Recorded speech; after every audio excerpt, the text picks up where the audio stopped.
great face for radio. I told Meg I'd get Dave at the Nice Nights. Okay. Yeah. For his comedy show. Oh. Right. Hi, guys. This is Jim Reilly. I'm the Executive Director of Actors Theater of Indiana.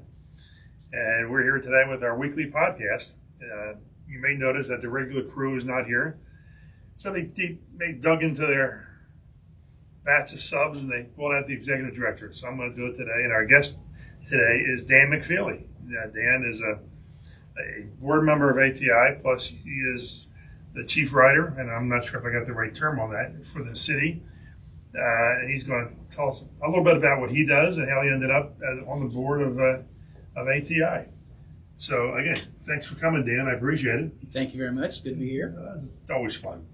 Tell us a little bit how you got from, I think you grew up in Richmond, and how did you end up in Indianapolis or Carmel, and just tell us how that happened. Sure, yeah. So I grew up in Richmond, Indiana, over on the eastern part of the state.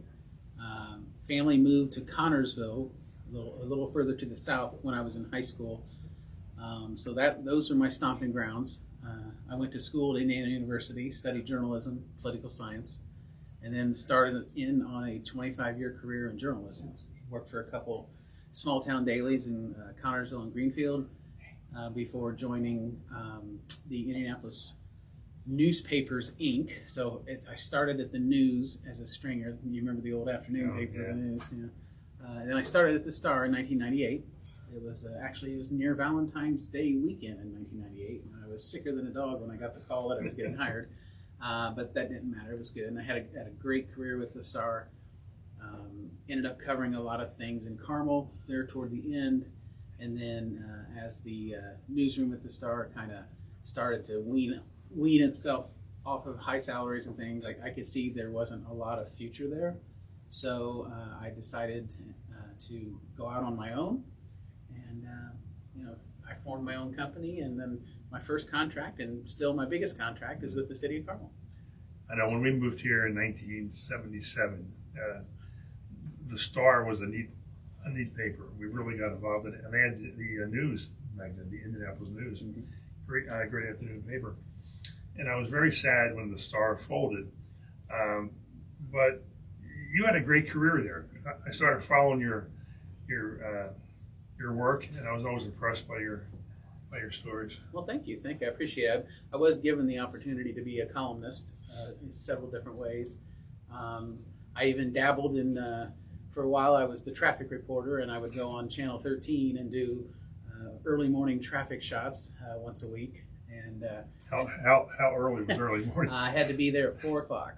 So, but that's okay. Now as a spokesman for Carmel, I'm often called out at 4 or 5 o'clock to do live interviews at the ICE at Carter Green and Chris Kennelmark too. So I'm still very much sleep deprived. And then had a lot of fun with WIBC. Back in the day, I used to go on the Dave the King Wilson show, and we just kind of kick back, talk about traffic, talk about other things, and I even got to guest host one week, and that was fun. So was it a tough decision to go off on your own?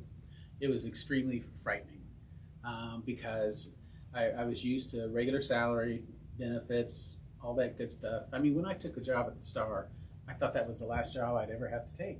I mean, the Star was the biggest paper in Indiana, and it just didn't turn out that way. So I called a few people who had also done what I did, and they assured me that there is a life on the other side, and it's turned out to be really, really good. I love working for Carmel, love living in Carmel, love doing everything I do to promote Carmel.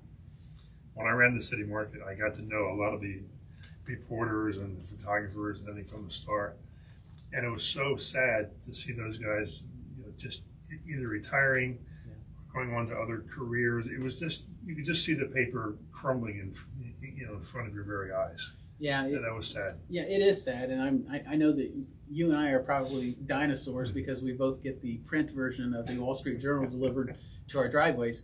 I also get the New York Times print version, so I get 2 papers every morning, and then my online subscriptions include the Star, Chicago Tribune, New York Post, Washington Post, and on and on and on and on. I just can't. I'm a news junkie, and that will never stop being that.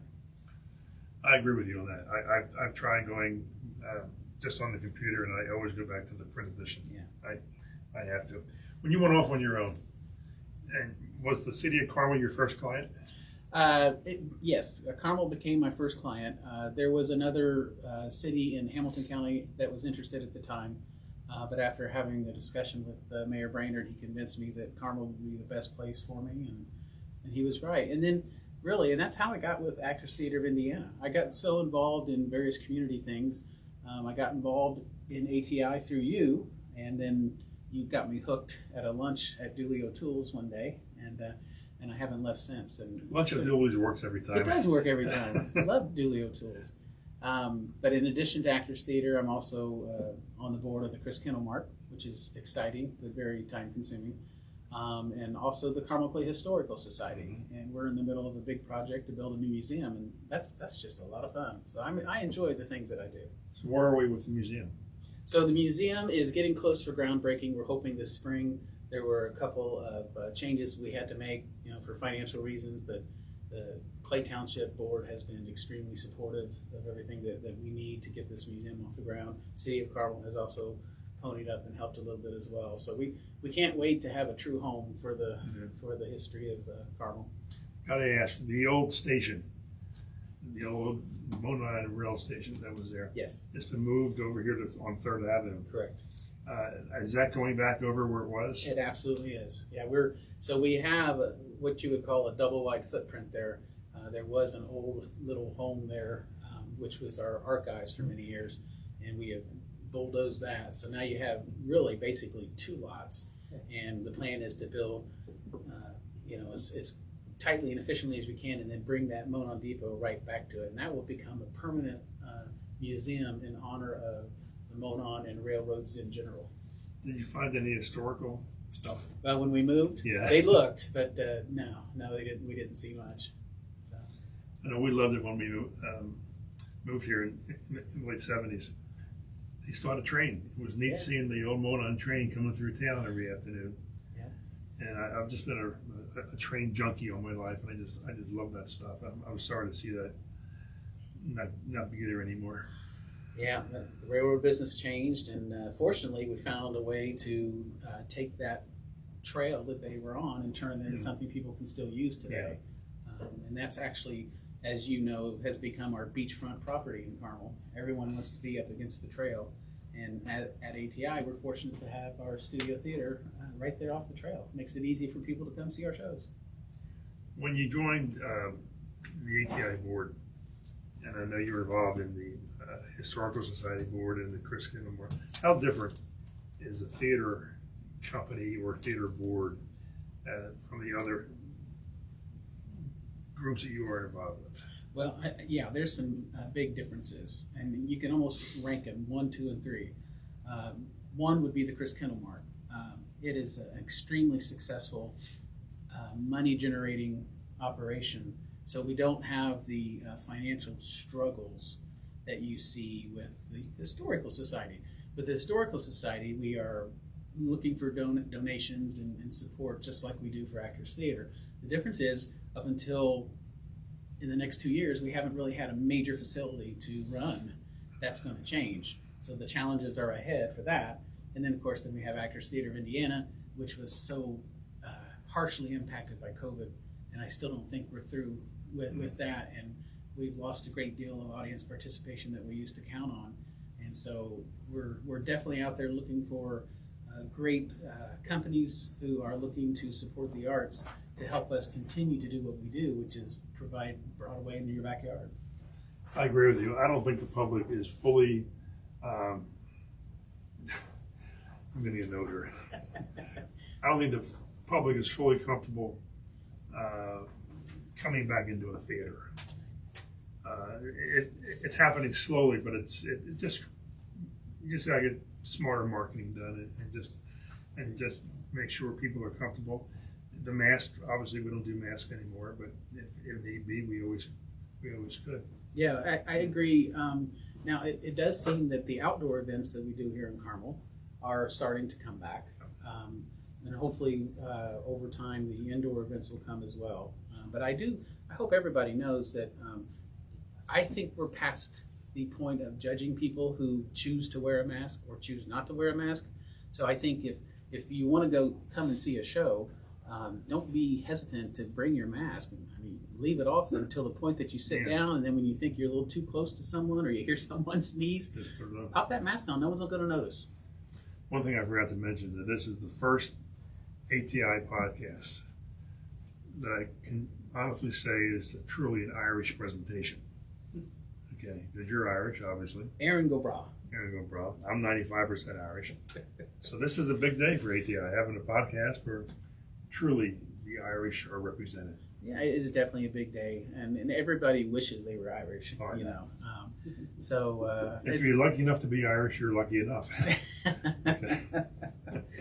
Yeah, love it. Love the green tablecloth. I was able to find a green shirt today. But I forgot my green shirt. Yeah. So that's that. Now, one question that involves the city. I'm not sure if there's a good answer for this. When the mayor steps down at the end of the year, and there's a new administration coming in, do you think things will change much? You mean specifically about arts? Arts or just in general? In general, but I guess, the arts is part of it, but I guess in general, will things change much? So there's always that possibility. I've seen names of 3 potential candidates who have expressed an interest to become our next mayor, and I can tell you that all 3 of them are very progressive minded and are 100% behind all the good things that are happening in Carmel. So I think a lot of the major things that we do as a city will remain the same because they've been so successful. We're the #1 city for this and for that, and why would you upset that apple cart? We have in the past had some individual council members and even some people who ran for mayor in the past who have wanted to kind of get some notoriety for wanting to really change the way things we do, to slow down on the development and to stop all the things that we do. And each time that gets raised, the electors of this city shut that down. I think the people of Carmel love the direction we're going.